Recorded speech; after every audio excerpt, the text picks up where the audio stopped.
Good morning. My name is James Atha, Communications Director for Public Health, Seattle and King County. We're here today to talk about additional measures being taken to reduce the spread of COVID in our community and save lives. Speakers today will include King County Executive Dow Constantine, Washington State Governor Jay Inslee, Snohomish County Executive Summers, Dave Summers, Public Health Seattle and King County Health Officer Dr. Jeff Duchin. Also available for questions, Public Health Seattle and King County Director Patty Hayes and City of Seattle Mayor Jenny Durkin. Before I turn it over to Executive Constantine, we're doing a new system for media questions, and we're exhibiting social distancing ourselves. We have pool cameras in the room, and we have reporters calling in online. Following remarks from our speakers, we will take questions from reporters on the conference line. All lines will be muted during the briefing. We will then unmute the lines and call on individuals for questions. Please keep your lines muted until you are called upon. If there is excess background noise, we'll mute the lines again, so please remain muted until you're called upon. We will attempt to get to as many of your questions as possible. Now I'd like to turn it over to King County Executive Dow Constantine. Thank you, James. Good morning. As we begin another week of changes and challenges, and I'll remind you it was just a little over 2 weeks ago that we first gathered here when the outbreak was detected at the nursing home in Kirkland. A lot has happened at that time. As we begin another week of challenges, I want to first extend our condolences to the families of those who have passed away from this pandemic and our concerns for those who continue to recover. Now, as you know, last week we announced public health directives that were intended and are intended to slow the rate of infection in our community and to give our hospital systems time to ramp up and to prepare. I am grateful for the millions of people around this region who have answered the call, who've turned their lives upside down and changed the way they work and travel and provide for their families and the well-being of their neighbors. But it was clear to me late last week and over the weekend that we must do more, that not all people are practicing appropriate social distancing and good health practices in every situation. We are at a critical moment in this crisis. We're leaving the phase of COVID-19 outbreaks in concentrated areas of the county, and we're entering the phase of potentially rapid and widespread infection. As public health experts from King County and the state conferred yesterday on next steps, it became clear that we needed to update the local health order that we put in place with additional social distancing measures. Beginning today, March 16th, we will implement new directives governing events, restaurants, social establishments, retailers. These are serious actions, not taken lightly. These are tactics needed to provide for the safety of our community, and our public health officer, Jeff Duchin, will be able to speak more about the details in a moment. We will be continuing to consult with all of our cities. There are 39 cities in King County about additional actions they believe they need to respond to local conditions in their jurisdictions.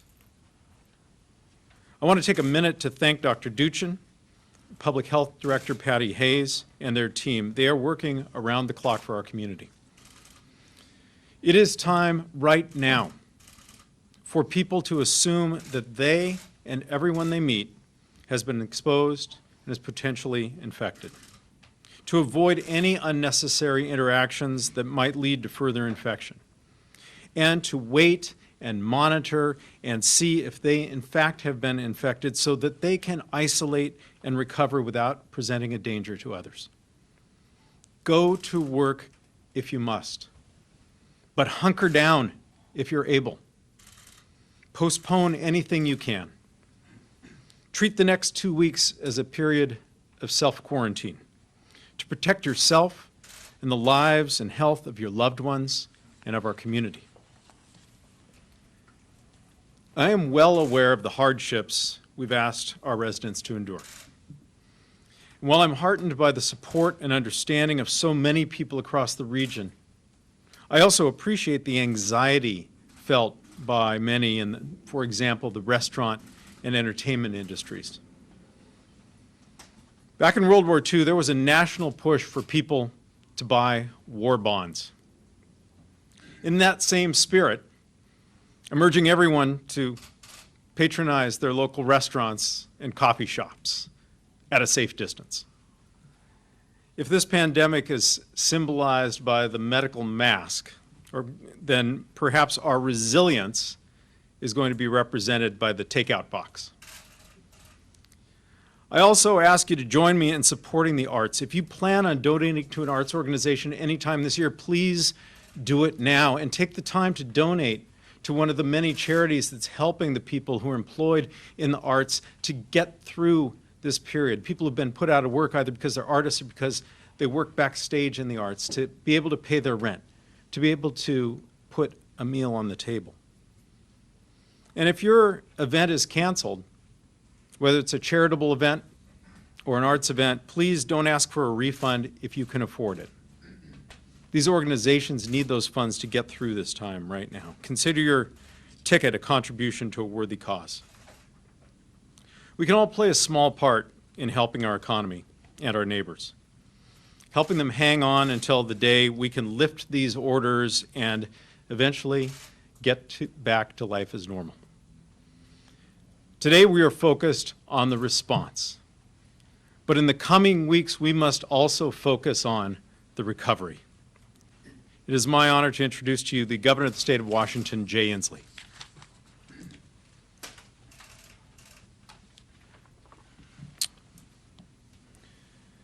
Good morning. I want to thank members of the media who are accommodating our need to socially distance. We appreciate your cooperation and not shaking hands and maintaining 6 feet to the extent humanly possible. We thank you for your leadership in this statewide and national effort.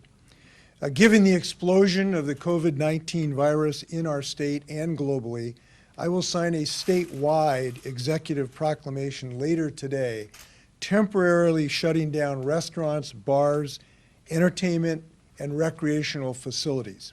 This order is operational for 2 weeks and obviously may be extended.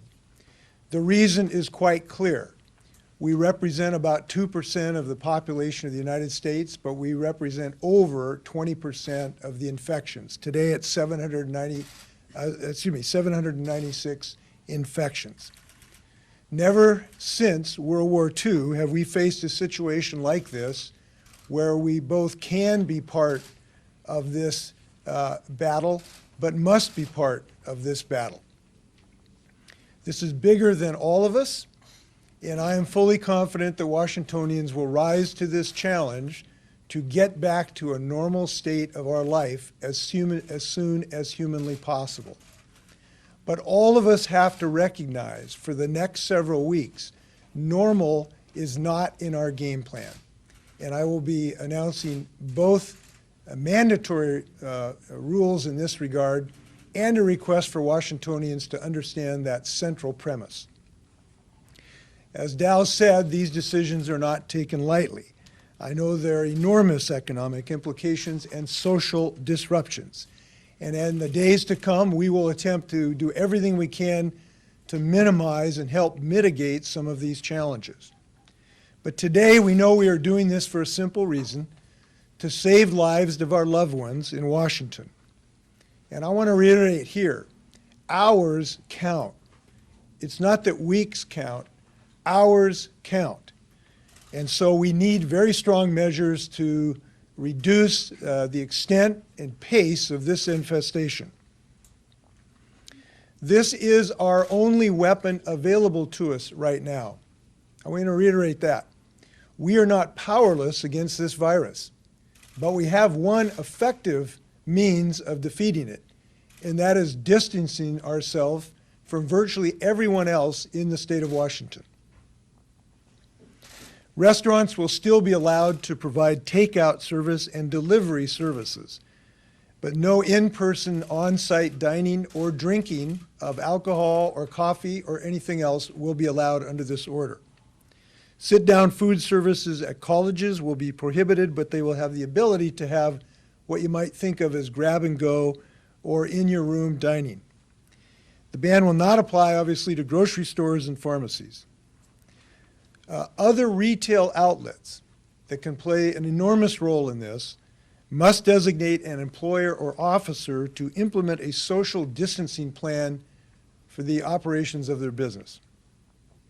So I want to go through what is included in this ban. Restaurants, except for takeout and remote delivery. Food courts, bars and taverns, coffee shops, donut shops, ice cream parlors, wine and beer tasting venues, breweries and distilleries, beauty salons, barbers and nail salons, tattoo parlors, theaters, bowling alleys, gyms and fitness centers, non-tribal card rooms, museums and art galleries, youth sports and youth clubs. Permitted to continue, among other things, are grocery stores and pharmacies. I do want to be clear about this, though. The supply chain is strong today, and grocery stores will continue operating and providing services to Washingtonians. And I want to thank people in that industry for working day and night to make sure that that will continue. We all are in this together, and we don't want to stress the supply chain unnecessarily. So when you purchase things, this is a moment to think of your neighbors, not just your immediate family, so we can keep this supply chain open. We're keeping open pharmacies, childcare and daycare facilities, school-based food programs for K through 12, convenience stores, and banks. As I mentioned, food or beverage services must move to delivery, takeout, or grab-and-go service, even at airports and in dorms.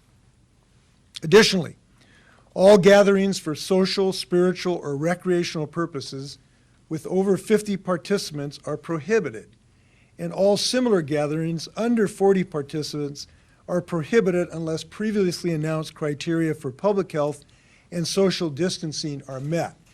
Now, that is an order of the governor, but I want to speak to every leader of any organization, private or public. If you're thinking about having a group with 49 people in the same room, think again. You need to figure out how not to have meetings of any size if there is any possible opportunity to get your work done in a different way. We need your leadership more than ever to make sure that that fundamental common sense rule is followed. This morning, I spoke with other governors to the president and the vice president and some of that leadership. There was a wide variety of subjects discussed. The one that is particularly important to the state of Washington is the maintenance of our personal protection equipment for our medical system and our hospitals. This is something we are very concerned about. The federal stockpile that has hundreds of thousands of personally protective equipment has been responding to our orders, but we are going to have to increase our orders fairly significantly, and we need that federal stockpile to be able to fulfill our state stockpile. I was pleased that a request I made to the president will be granted, and that is that we change our national priority system so that we can get personal protection equipment in the state of Washington. Previously, the system essentially had an allocation as a certain percentage to each state, essentially on a percentage of population basis. I argued that that is not adequate to the task because we have 700 plus infections right now, and West Virginia essentially has none. So I believe the president will change that prioritization, and he said he would shortly, and I think this will facilitate Washington getting more personal protection equipment as soon as humanly possible. So that was helpful discussion, and I appreciate it. So here's kind of the rule going forward for all of us. It doesn't matter if we're a business leader or a working person or a grandparent or a grandchild. If we are living a normal life right now, we're just not doing our job as Washingtonians. It's much, much too dangerous. We can't do that anymore. We need to make changes to our personal and family lives, regardless of size. And think about where you're seated in all occasions. We have simply got to limit the number of people who come in contact with this virus. 6 feet between us ought to be the rule in every circumstance. Now, I want to say something really strong to some of our most loved ones. And those are the people who are age 60 and over, and those people who have some underlying health condition. You are at substantial risk because of this virus. Let me give you a reason I say that. We are fortunate that our younger population has a very low rate of infection or mortality if you are infected. The most recently available information is that if you're under 50, you might have a mortality rate of 0.4%, and it gets lower as you go lower on the age chart. But if you were over 80, the mortality rate can skyrocket to 8 to 18%. From the 70 to 79 provision, it is 8%, and if you were over 80, it is 14.8%. Anyone in this category, I want to make a very personal and gubernatorial request to you. You need to self-isolate, starting right now. And that means you need to change the way you operate your life. If you've every Saturday met your buddies after a basketball game like I did for 20 years, you just can't do that anymore. If you've wrestled with your grandchildren every Saturday morning like I've done for years, you just can't do that anymore. If you've gone to a museum with your friends on a Sunday afternoon, you just can't do that anymore. Now, this is not a legal statement by the governor, but it is as strong a recommendation as I can possibly make. And we as Washingtonians have to help our loved ones follow that admonition. If your grandma is going out, you're not going to go to the restaurant anymore because of this rule, but if she's going to an art gallery, no, you need to talk to her and say you're not going to do that for a couple weeks at least, and probably longer.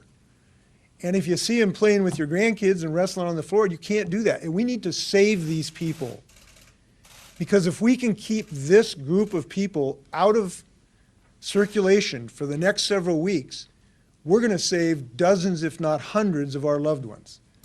So that group of people, I strongly recommend self-isolation at this moment.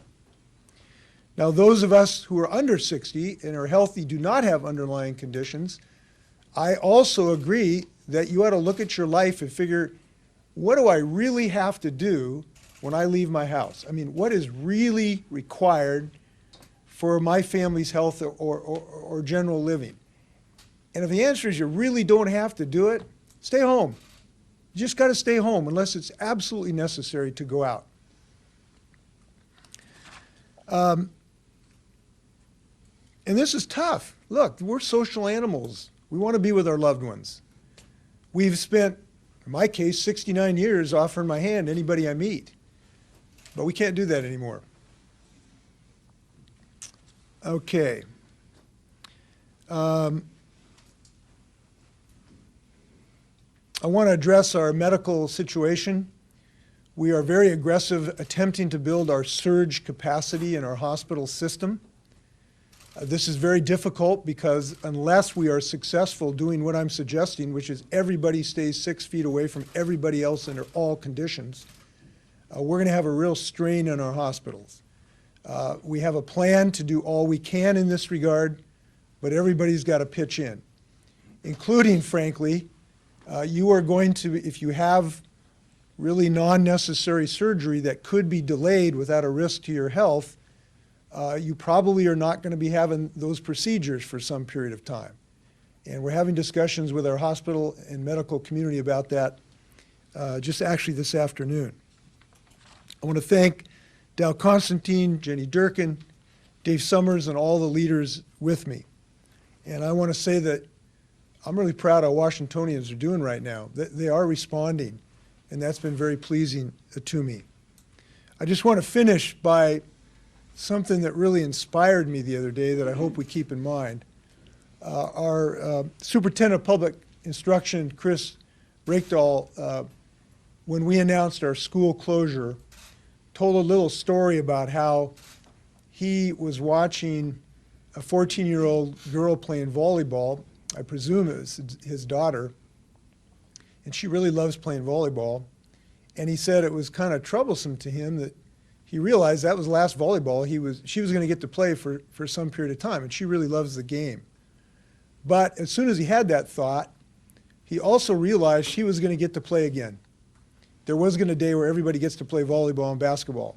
There is going to be a day when we can be close to our grandparents. That day is going to come. We are going to get through this. We do have the ability to control our own destiny, and I'm confident we will fulfill that. I want to ask everybody to help out in this regard. With that, our next speaker is Jeff. Are you coming up, or who's next here? Dave? Yes, thank you. Dave Summers, Snohomish County Executive. Thank you, Governor. We in Snohomish County are focused on several objectives. First of all is science-based decision-making. And I want to assure all of you that every action that you've been asked to take and all the sacrifices you've been asked to take are guided by science and by the recommendations of our professional health officers and professionals that know about these types of viruses and conditions. So even though you may not know anybody that's sick, take these actions seriously, please. They are designed to flatten the curve of the spread of the disease, which is vitally important, not only for the health of vulnerable populations, but also to make sure that we're matching the capacity of our health systems to address the sicknesses that comes through our communities. Also want to say that we are working 24/7. We have a lot of good people working very hard to form partnerships, very strong partnerships, and I thank the governor and Dow and others for really pulling together on this as a team. It's vitally important that each and every one of us, whether you're a city or a county or a business or an individual, really is working together on this. We need each and every one of you. So in Snohomish County, we stood up our emergency management system 3 weeks ago to coordinate our efforts within the county between cities, the county, private businesses, our health district, make sure that each and every partner is focused on what they need to do and what our priorities are to protect vulnerable populations and flatten the curve. We'll continue to build those partnerships. We're very grateful for the assistance coming in from the federal government at this time, and that's a welcome addition to the team that we have here in Snohomish County and Washington State. The last thing I want to say is personal responsibility, and I am also very proud of our citizens. It's clear, and residents are very clear that you are taking this seriously. As I drove in this morning from Snohomish County, it was a quick drive. We thank you for that. For those of you who are not taking this seriously, we absolutely, each and every one of us, depend on you to really take actions, the actions we're asking for you. At the end of the day, we can have partnerships and we could be guided by science, but each and every one of you as individuals needs to take action. You need to self-isolate. If you're sick, stay home. Take care of your elders and others around you. If you see somebody doing something stupid, say something. And just rest assured that we're going to get through this as best we can, as quickly as we can. We're going to be all right. We've been through tough times before, but with our partnerships and your personal responsibility and being guided by science, we're going to do just fine. So get out. It's going to be a beautiful week here in Washington State. Is the only state in the country that's dry this week. So get outside, order some takeout, and just practice your personal distancing and cleanliness. So with that, thank you.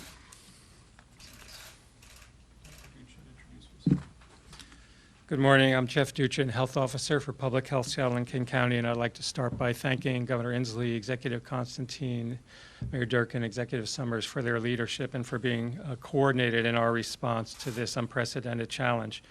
COVID-19 cases continue to increase in King County and Washington State, and we expect the cases to continue to double every 5 to 7 days unless we take action to significantly reduce community spread. The only way to do this is by decreasing the total number of people who get infected and can spread the disease to others, including to the many vulnerable people in our communities, in our families. This is what we mean by flattening the curve, decreasing the peak, the number of people who get infected at the height of the epidemic, delaying that peak, and spreading out the infections over time. And although most of us won't get seriously ill, if we don't take decisive action, the number of people that require medical attention ultimately could exceed the capacity of the healthcare system. So we need to make sure that anyone who gets seriously ill, our friends, our family members, our loved ones, will have the healthcare system there and able to take care of them should they need it. In order to do that, we have to work together and ensure that everybody is understanding the social distancing measures that we need to decrease close contact everyone has with others in the community. This is the most important way to decrease the spread of COVID-19.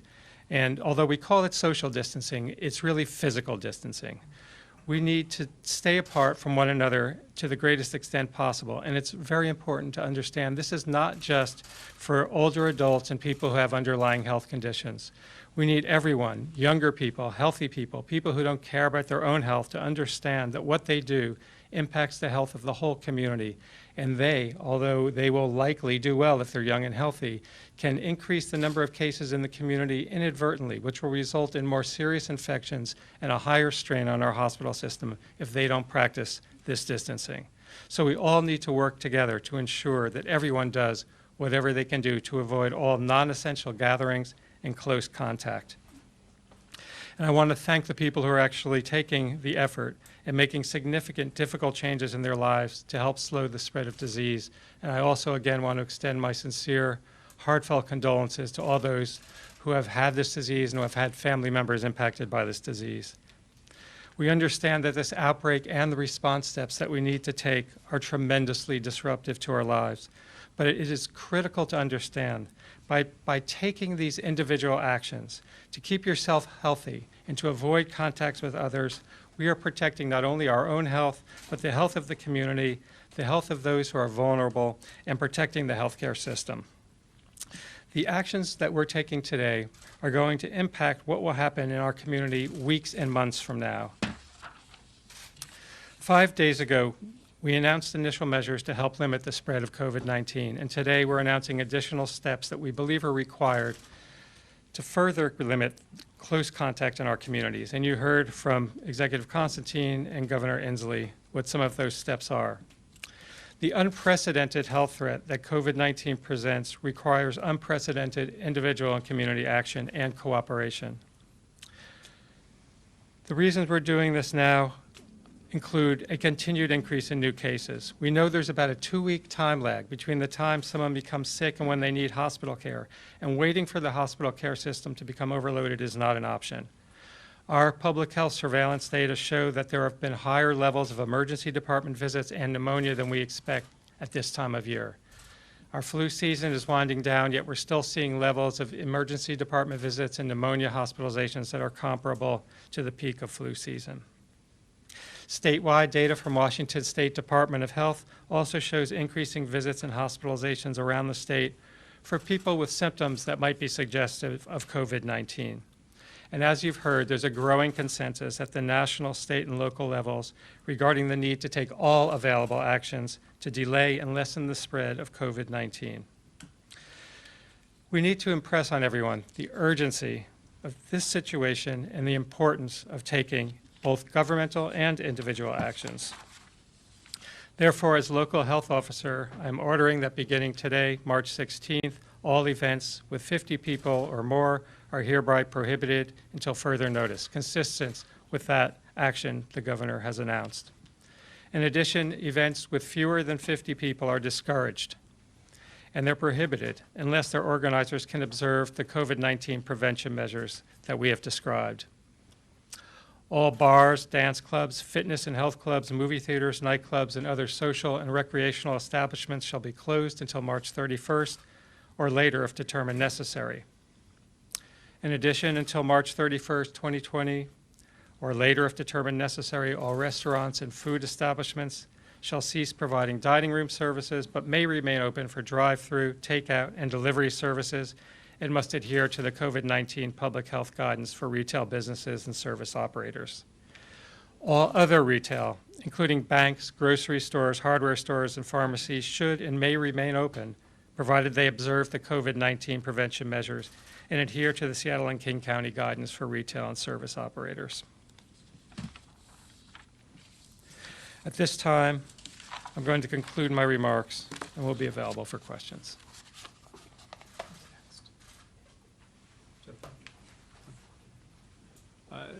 So, as was described at the beginning, we do not have a full complement of reporters here. There's a pool camera.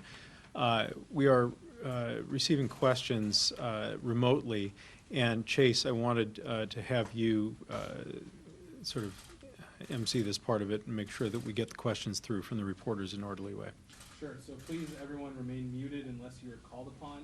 We're going to unmute all the lines now.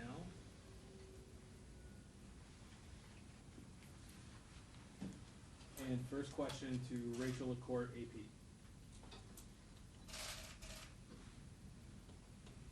Not hearing Rachel.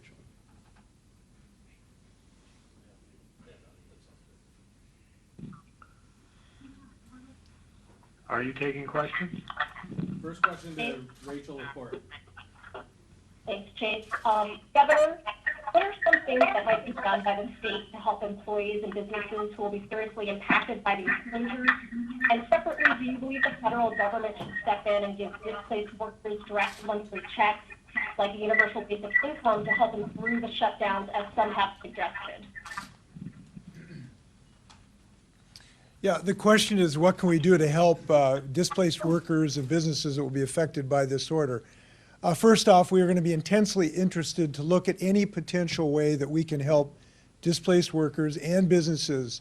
At this moment, the one thing I can tell you for sure that we are going to do is have our paid sick and family leave policies, the best policies in the United States, which are Washington policies, strictly enforced to give people every possible opportunity to be taken care of in their economic needs.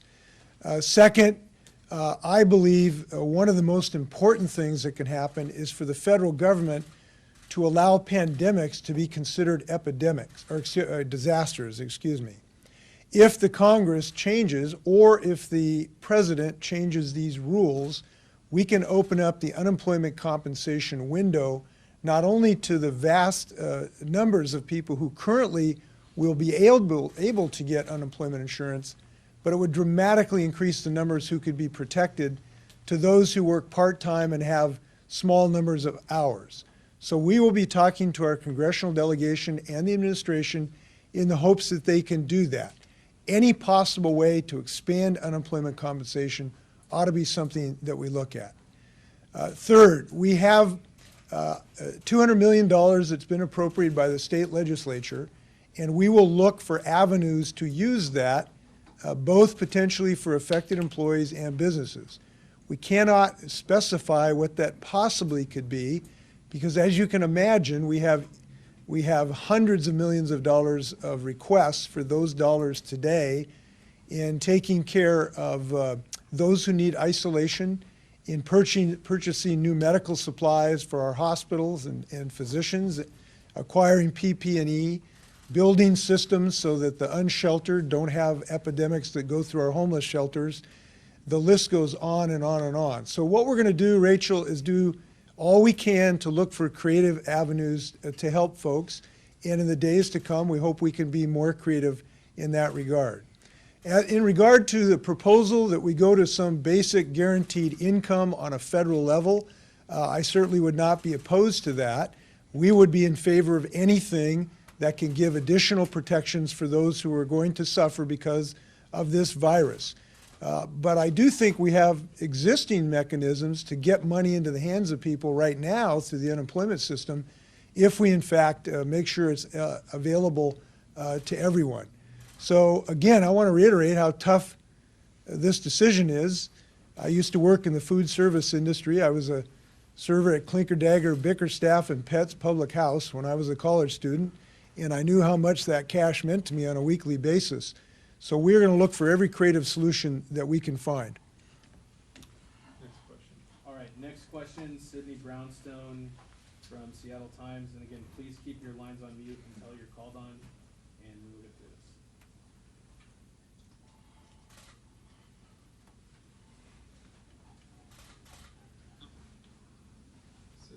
Sydney? Hi, yes, hi. I have two questions.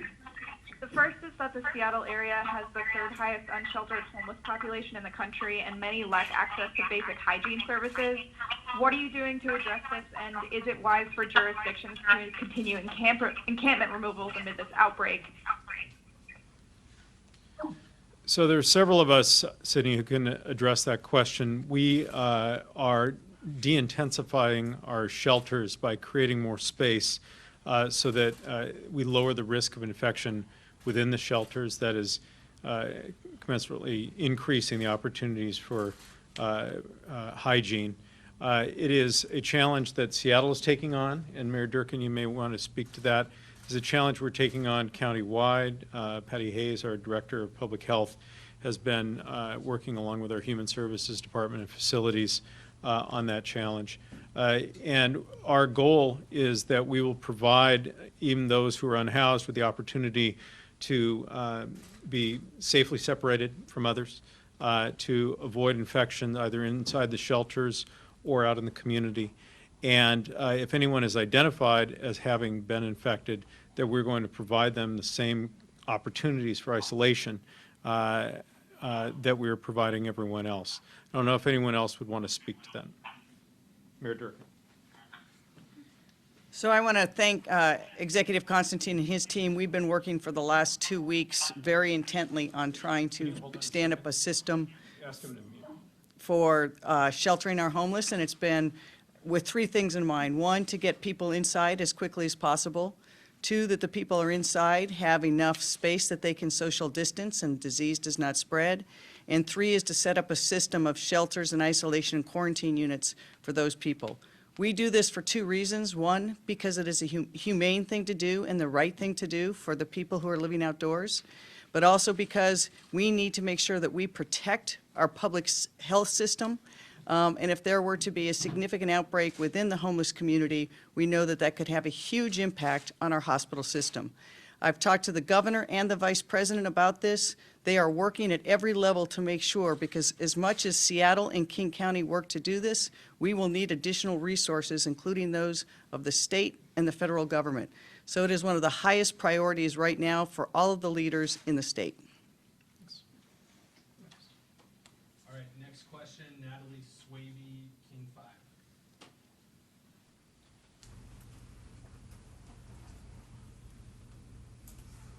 Go ahead, Natalie.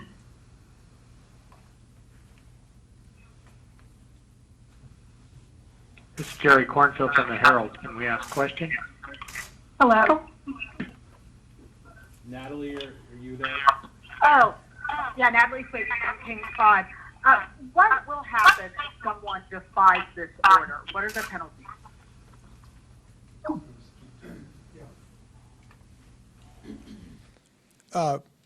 I really believe the vast majority of Washingtonians are going to respond to this order.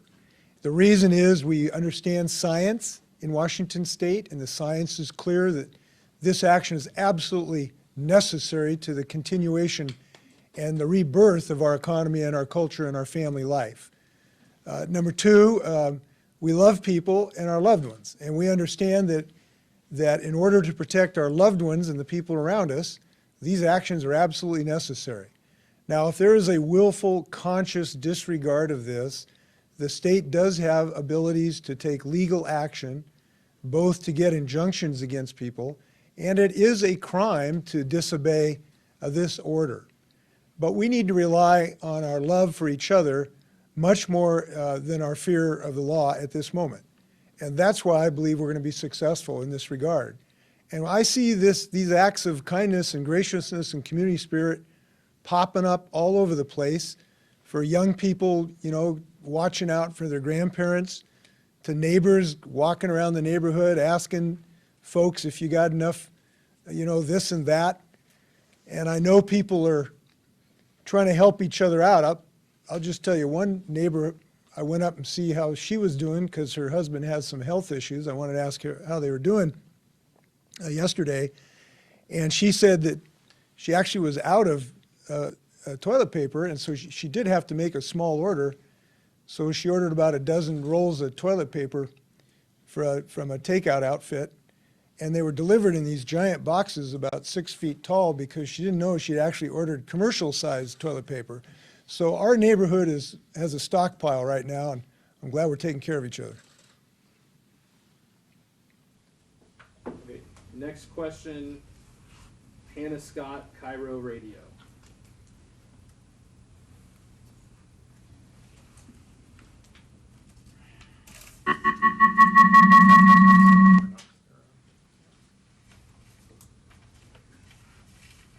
Hannah Scott? Hi, I'm here.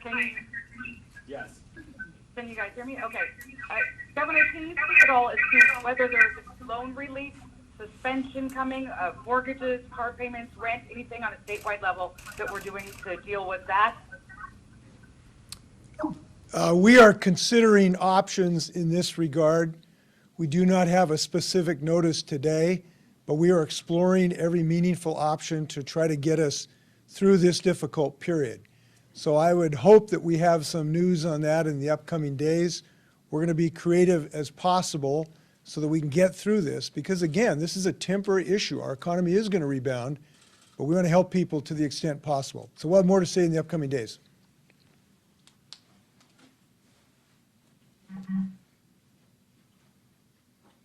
Okay, next question, Erica Barnett.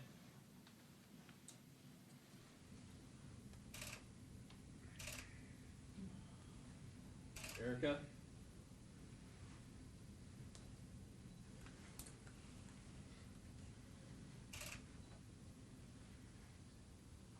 All right, moving on, Patrick from Como.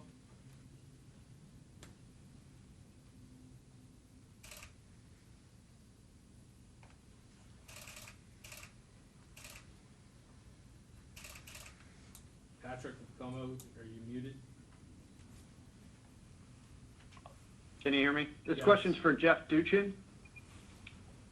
When considering the length of the shutdown, I know March 31st is that deadline. What indicators are you going to be looking for that could lift this after that? Is it kind of number of infections or number of deaths? Is it how long this curve is flattening, or if it needs to flatten more? How long could this go? Yeah, it's a good question. The outbreak is likely to go for months. And whatever we do today, we wouldn't expect to see that impact for at least a month. So we won't be able to look at the numbers of cases 2 weeks from now and tell us whether this or any of our strategies are effective or how effective. We know from experience in other communities and other countries and past outbreaks that these types of measures are effective at decreasing the peak and pushing back the onset and spreading out the numbers of infections over time. I think we'll be primarily reevaluating the logistical issues associated with the implementation and seeing how we can do better, if we need to do better, if we need to do more in the context of what we're observing in the community with respect to people coming together, how successfully we're keeping people and people are exercising individual responsibility and complying with our intent. Okay, next question, Chris Daniels, King TV.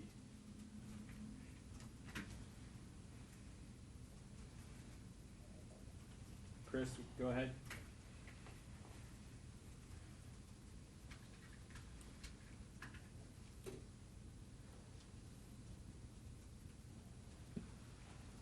Chris?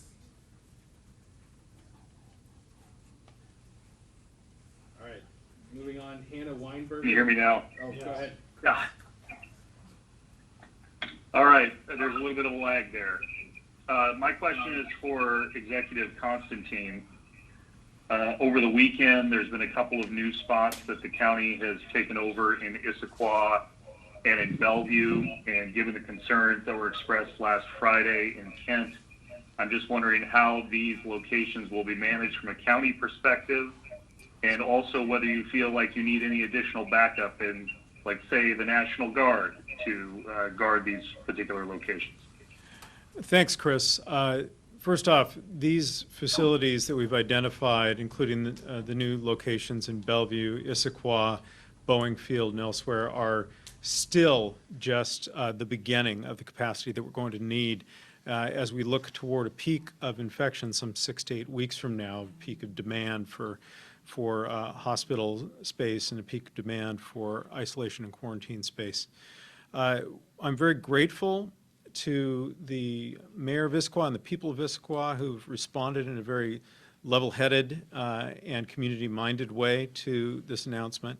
I am anxious for us to continue apace in the standing up of these facilities in every corner of King County, and it is a fact that we're going to need outside help in order to be able to staff them. We're pulling all of our personnel to help with these core functions. If we need someone to simply attend a facility to help make sure the residents are getting their groceries ordered in, to do those sorts of activities, we're going to need people from outside, and whether that's the National Guard or people from nonprofit organizations. That element is critical. We just don't have the number of employees we need here at King County to be able to handle that. Director Hayes, I'm wondering if you can speak a little bit to the potential uses of those sites. Thank you. Great question. So I am partnering with our Department of Community and Human Services to set up the system so that as we see the need for people to be placed in these various facilities, that we are staffing those facilities commensurate with the needs. So as we look at each facility, and I was out at the Issaquah Motel site yesterday looking at that and what is the best use for that or multiple uses, we are working on the list to staff those. So for example, the Kent Motel will have mental health as well as someone who can be on site there so that individuals have resources available and the support that they need. So we are looking to institute more support in these facilities, but I want to emphasize that the opportunity to partner with the community when we open a space, both for the needs potentially that we may have, as Dr. Duchin was talking about the hospital surge and what we may need to look at for staffing and care for individuals who no longer need hospitalization, but also need continued help and assistance while they continue their recovery is one point.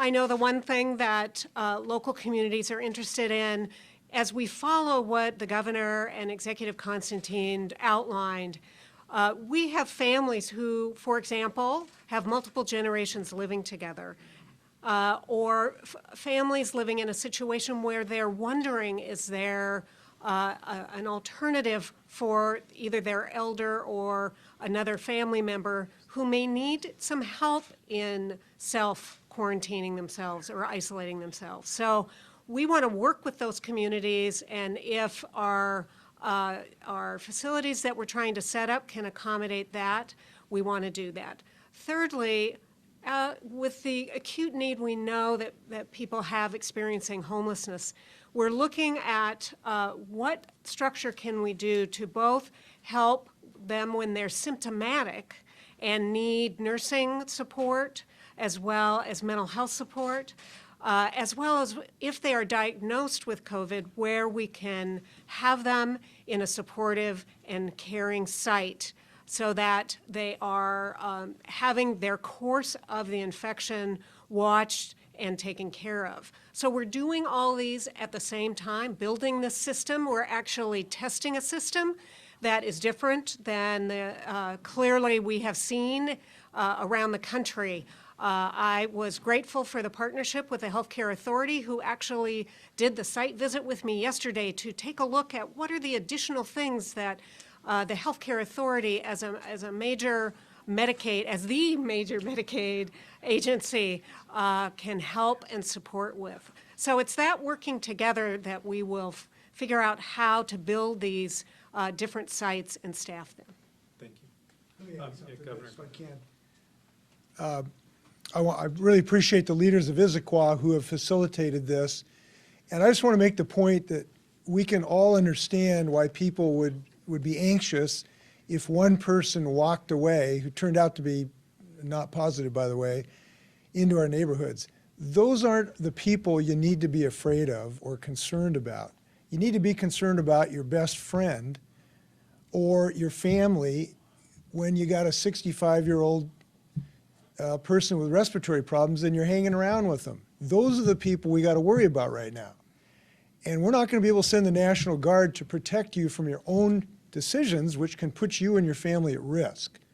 So we got to see our family members as people that we got to put on pause a little bit when we hang with them. And that's a solution. We got what I call the Washington Guard, which is everybody in the state of Washington. So we're going to go another question, and I'm going to ask Dr. Duchin and Mayor Durkin to say a couple words, and then we'll conclude with a thought from Governor Inslee. Go ahead. All right, last question, and if you still have questions after this, please just email either the governor's office or the executive's office, and we'll get your questions directed to the right people for an answer. Thanks for your patience. Hello. So this is going to go, last question to Erica Barnett.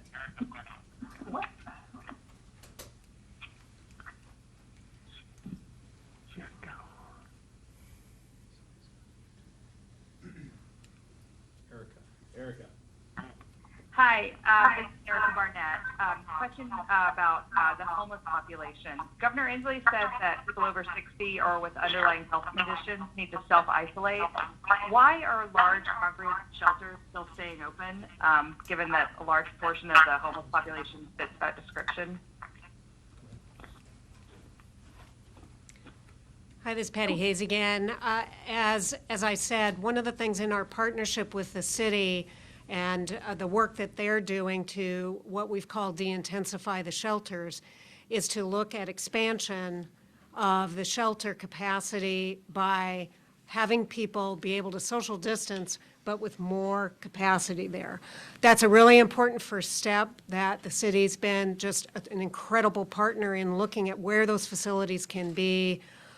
Then the next piece is the more intense area where we know we need to have more staffing, et cetera. So we're working with all the shelter operators on this, and we want to do our best for everyone to get through this time.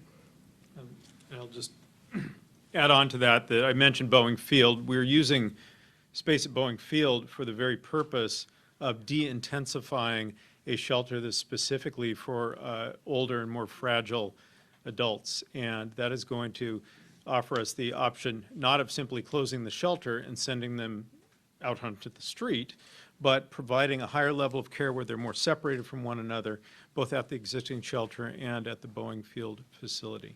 Dr. Duchin. I just wanted to take this opportunity to ask for your help in getting a few key messages out to the public. I don't want our core message around staying away from people who are sick, good hand hygiene, don't touch your face, and not going to work or school, and this intense social distancing that we need to all partake of. I don't want that to get lost in some of the other conversations that we've had. That individual responsibility is critical. And to help support that, we have good information on the Washington State Department of Health website that we've collaborated on. I encourage the public to look there for information on what to do if they've been exposed to someone with COVID-19 or they themselves have respiratory illness and they want to know what to do. And in addition, we have new guidelines for our healthcare providers to help them use the testing capacity that's becoming increasingly available in our community the best way possible. Also on the Washington State Department of Health website, we know that we want everybody to have access to this information, so whatever you can do to help us push that out would be greatly appreciated. Thank you. Mayor Durkin. I just want to say a few things. First, I really want to thank the governor and Executive Constantine for their steady leadership. For Executive Summers and all of us have been on the phones with leaders up and down the I-5 corridor and east to west. We are speaking with one voice so the citizens know what to do. I think that this has really helped us. I also want a couple things in Seattle and throughout our region. People are still having heart attacks. They're still having catastrophic injuries. We need to preserve our healthcare environment, not just for people who might get COVID, but for those incidents. So that means protecting our healthcare workers. It also means, if you can, give blood. Our blood supply is dangerously low, and so if you can, that's another thing you can do. Also, every city is going to have to adjust to the reality. We're working in Seattle with our public health partners, with the governor and the county, to determine whether in the coming days we may need to do additional restrictions.